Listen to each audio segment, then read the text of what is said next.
اور یعقوب نے بھی اپنے فرزندوں سے یہی کہا کہ اے میرے بیٹو، اللہ نے تمہارے لیے یہی دین پسند فرمایا ہے، تو مرنا تو مسلمان ہی مرنا۔ جس وقت یعقوب وفات پانے لگے تو کیا تم اس وقت موجود تھے جب انہوں نے اپنے بیٹوں سے پوچھا کہ میرے بعد تم کس کی عبادت کرو گے؟ تو انہوں نے کہا کہ آپ کے معبود اور آپ کے باپ دادا ابراہیم اور اسماعیل اور اسحاق کے معبود کی عبادت کریں گے، جو معبود یکتا ہے اور ہم اسی کے حکم بردار ہیں۔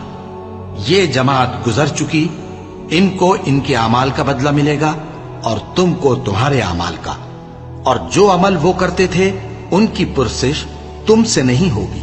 اور یہودی اور عیسائی کہتے ہیں کہ یہودی یا عیسائی ہو جاؤ تو سیدھے رستے لگ جاؤ گے۔